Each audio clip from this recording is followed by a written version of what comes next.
the RS Group of Schools online classes. My name is Sakshi Singh. I am your science teacher. So let's start today's science class. Students, आपकी आज ये science की first class है.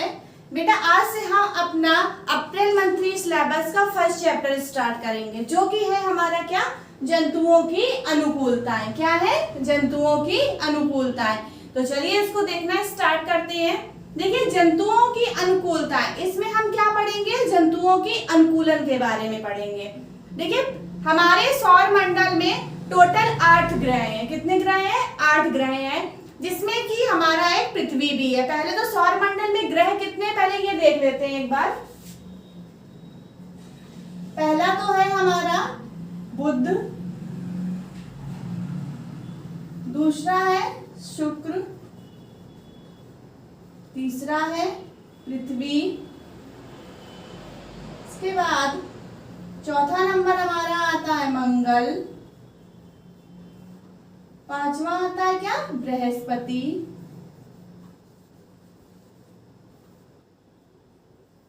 शनि, अरुण और Varun. Mercury, Venus, earth, Mars, Jupiter, Saturn, Uranus and Neptune. बेटा, ये है हमारे इसके टोटल 8 ग्रह, जिसमें कि हमारा पृथ्वी भी एक ग्रह है. और ये जो हमारी पृथ्वी है, इस पे बहुत सारे जीव जंतु जीवधारी पाए जाते हैं. तो ये जो जीव जंतु जीवधारी हमारे पाए जाते हैं, इनको भी प्रकृति ने अलग अलग भोजन, आवास आदि चीजें प्रदान की हैं. पर लेकिन ये जो जंतु होते हैं, ये अपने आसपास के वातावरण के अकॉर्डिंग खुद को क्या कर लेते हैं, अनुकूलित बना लेते हैं. और जिसमें कि जो जंतु ऐसे होते हैं जो अपने आप को वातावरण के अनुकूल नहीं बना पाते हैं, वो लुप्त हो जाते हैं. ऐसे जंतुओं को हम लोग क्या बोलते हैं? लुप्त जंतु बोलते हैं. बेटा, इसमें आपकी सबसे पहली हेडिंग हमारी क्या आएगी? लुप्त जंतु. लुप्त जंतु. लुप्त जंतु कौन से होते हैं? ऐसे जंतु जो स्वयं में वातावरण के अनुसार अनुकूलन की विशेषताएं नहीं उत्पन्न कर पाते हैं, उन्हें और वे समाप्त हो जाते हैं, उन्हें लुप्त जंतु कहते हैं. जैसे लुप्त जंतुओं में हमारा सबसे पहला आएगा, इसमें उदाहरण में क्या आएगा? डायनासोर.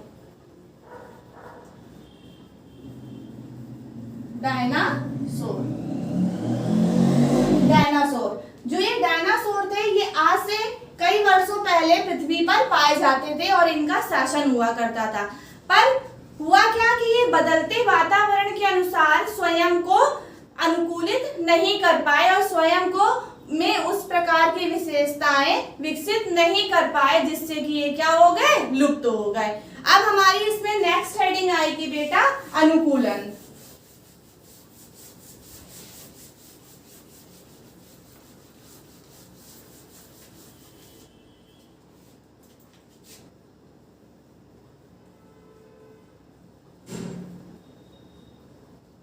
अनुकूलन.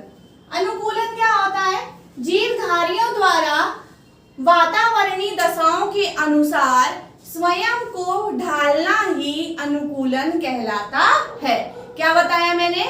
जीवधारियों द्वारा वातावरणीय दशाओं के अनुसार स्वयं को ढालना अनुकूलन कहलाता है.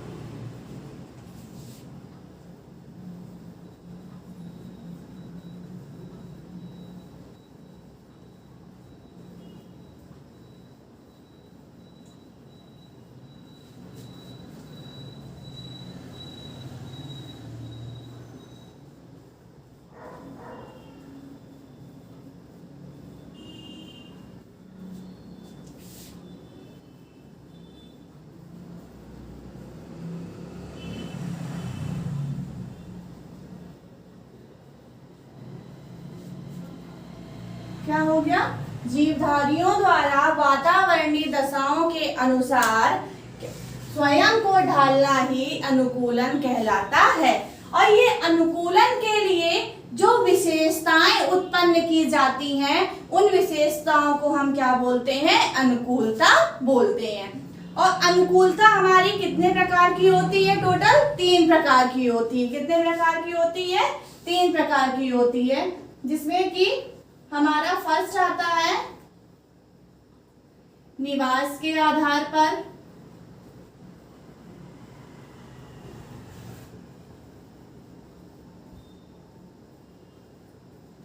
सेकेंड आता है हमारा भोजन के आधार पर,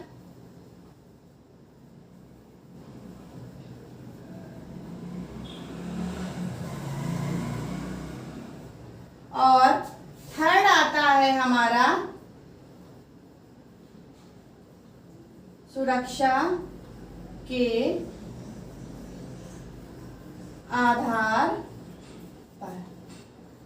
क्या हो गया, देखिए फर्स्ट टाइप है हमारा निवास के आधार पर, सेकंड है भोजन के आधार पर, और थर्ड है हमारा सुरक्षा के आधार पर। तो चलिए अब हम स्टार्ट करते हैं अपना फर्स्ट टाइप निवास के आधार पर।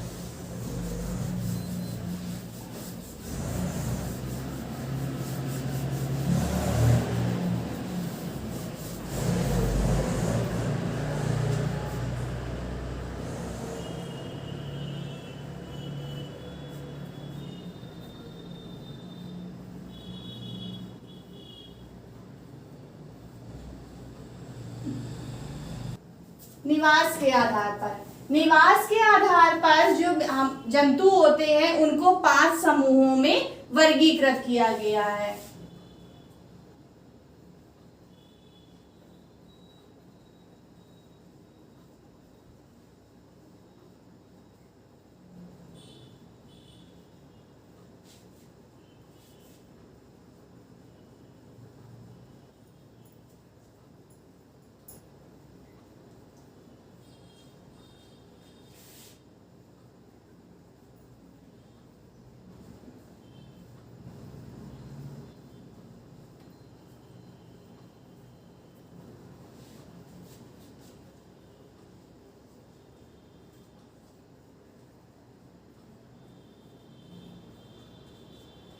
फर्स्ट आता है हमारा इसमें स्थलीय जंतु।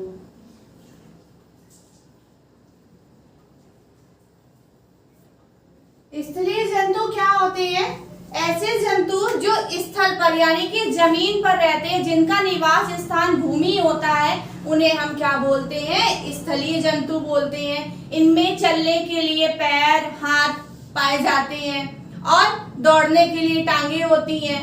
ठीक, इसके बाद हमारे जो कुछ जंतु इस तरह के होते हैं जो कि रेगिस्तान में भी पाए जाते हैं, जैसे कि हमारा ऊंट। ऊंट के पैर गद्देदार होते हैं जिससे कि वो रेगिस्तान में रेत में आसानी से चल सकता है, इसलिए वह रेगिस्तान में पाया जाता है। वहां का क्या बोला जाता है, जहाज बोला जाता है। ऊंट को रेगिस्तान का जहाज कहा जाता है।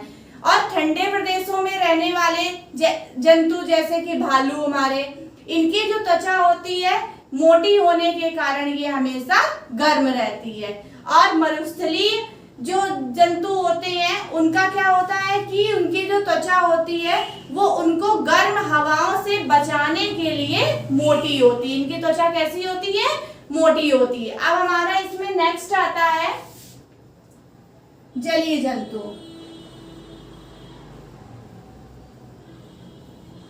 जलीय जंतु कौन से होते हैं, ऐसे जंतु जो जल में निवास करते हैं जलीय जंतु कहलाते हैं। जैसे कि हमारा हो गया मछली, हाँ, केकड़ा, ये सब क्या है, हमारे जलीय जंतु हैं। जो मछली होती है इसमें तैरने के लिए पंख पाए जाते हैं और श्वसन के लिए गलफड़े पाए जाते हैं, जिसकी सहायता से ये जल के अंदर भी आसानी से क्या करती है, श्वसन क्रिया करती रहती है। इसके बाद हमारा इसमें नेक्स्ट आता है थर्ड नंबर उभयचर जंतु।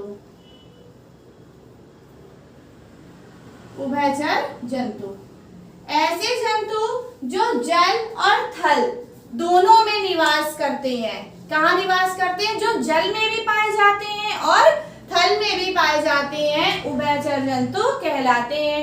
जैसे कि हमारा मेढक और कछुआ, ये सब क्या है? हमारे उभयचर जंतु हैं, क्योंकि इनका जो शरीर होता है वो 3 भागों में बटा हुआ होता है, इसलिए ये आसानी से जल और थल दोनों में रह पाते हैं।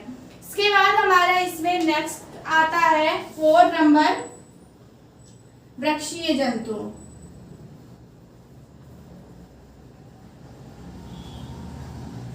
वृक्षीय जंतु, वृक्षों पर निवास करने वाले जंतुओं को वृक्षीय जंतु कहा जाता है। जैसे कि हमारी हो गई क्या?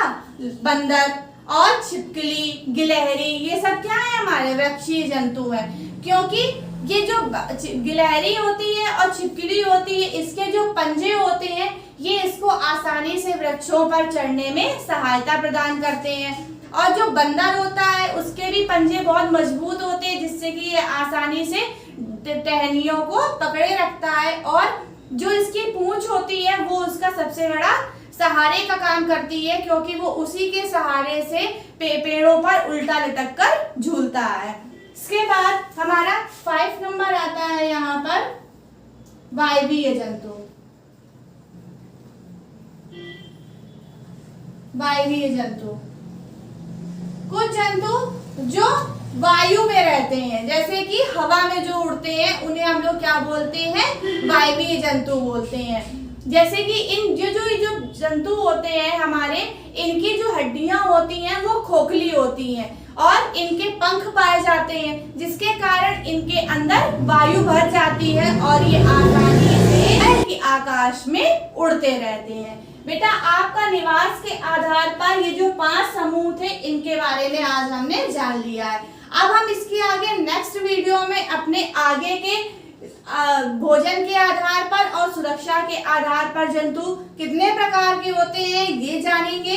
तो तब तक के लिए thank you, have a nice day.